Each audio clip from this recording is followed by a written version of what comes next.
ইতালিতে দ্বিতীয় দফা আলোচনায় বসেছে ইরান যুক্তরাষ্ট্র। আগামী জাতীয় নির্বাচন হবে দেশের ইতিহাসের সর্বোত্তম নির্বাচন, মন্তব্য প্রধান উপদেষ্টার। এবং নাহিদকে নিয়ে উইলিয়ামসের খোঁচার জবাব দিলেন শান্ত।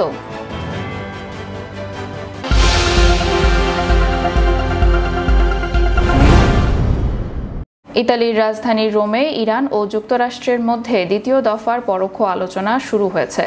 ইরান জানিয়েছে এই আলোচনায় ইরানের বেসামরিক পারমাণবিক কর্মসূচি এবং দেশটির বিরুদ্ধে মার্কিন নিষেধাজ্ঞার প্রত্যাহার নিয়ে আলোচনা হবে। এর আগে ইতালিতে অবস্থিত ওমান দূতাবাস আয়োজিত দ্বিতীয় দফার আলোচনার জন্য শনিবার ভোরে রোমে পৌঁছেছেন পররাষ্ট্রমন্ত্রী আব্বাস আরাকচি। সাক্ষাৎকালে আরাকচি সকল পক্ষের এই সুযোগে সদ্ব্যবহার করার প্রয়োজনীয়তার কথা স্মরণ করিয়ে দেন, যাতে তারা একটি যৌক্তিক এবং যুক্তিসঙ্গত বোঝাপড়ায় পৌঁছাতে পারে। তিনি উল্লেখ করেন, ইরানের বৈধ অধিকারকে সম্মান করার এবং নিপীড়ক ও অবৈধ নিষেধাজ্ঞা প্রত্যাহার করার পাশাপাশি স্বেচ্ছাসেবী আস্থা তৈরির মাধ্যমে ইরানের শান্তিপূর্ণ পারমাণবিক কর্মসূচি সম্পর্কে যে কোনো সন্দেহ দূর করা সম্ভব।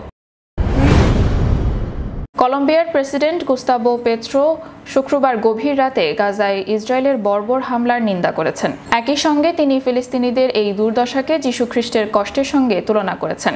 একটি এক্স পোস্টের প্রতিক্রিয়ায় তিনি লিখেন, যিশুর আবেগ ও মৃত্যুর মুহূর্তে আসুন আমরা ফিলিস্তিনি জনগণের কথা ভাবি। যেখান থেকে তিনি এসেছিলেন এখন রক্তাক্ত গণহত্যার শিকার।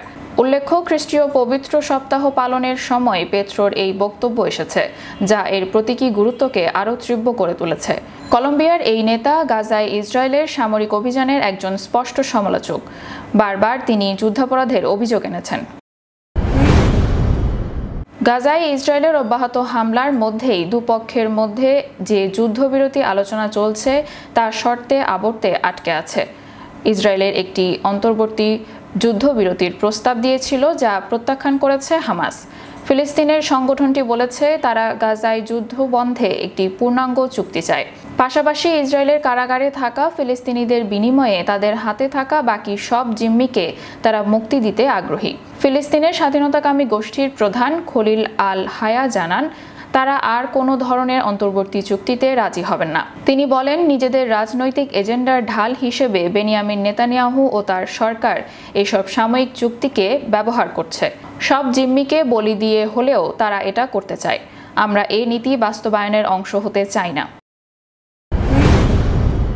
অন্তর্বর্তী সরকারের প্রধান উপদেষ্টা অধ্যাপক ডক্টর মোহাম্মদ ইউনূস বলেছেন, আগামী জাতীয় নির্বাচন হবে বাংলাদেশের ইতিহাসের সর্বোত্তম নির্বাচন।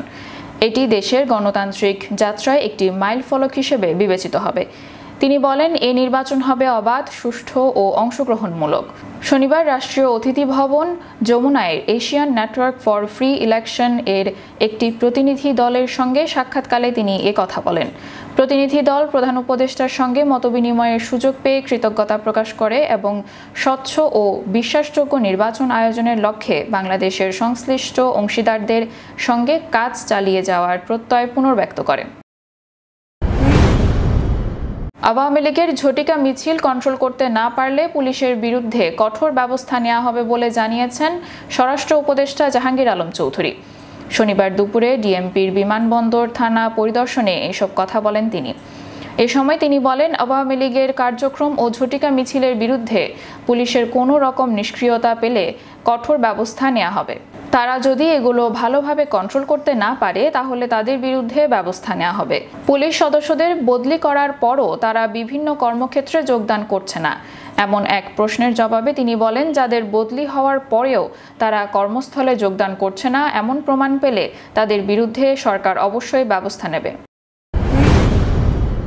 আমেরিকা থেকে ডোনাল্ড ট্রাম্প, চীনের শি জিনপিং, ভারতের মোদি এসে ধাক্কা দিয়ে কিছু করে যাবেন না, যা করার আমাদের করতে হবে বলে মন্তব্য করেছেন বিএনপির মহাসচিব মির্জা ফখরুল ইসলাম আলমগীর।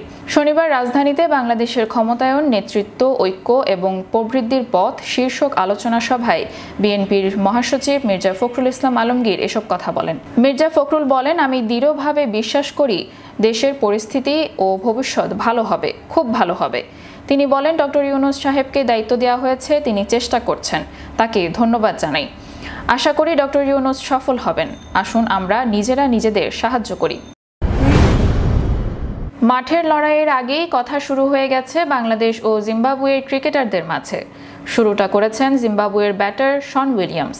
টাইগার পেসার নাহিদকে খোঁচা মেরে বলেছিলেন, বোলিং মেশিনে এর চেয়ে জোরে বলে খেলে এখন ব্যাটাররা, কাজে নাহিদকে নিয়ে আলাদা চিন্তার কারণ নেই। উইলিয়ামসের খোঁচার জবাব দিয়েছেন টাইগার অধিনায়ক নাজমুল হাসান শান্ত। 2 ম্যাচ টেস্ট সিরিজের প্রথম ম্যাচে কাল মাঠে নামছে 2 দল।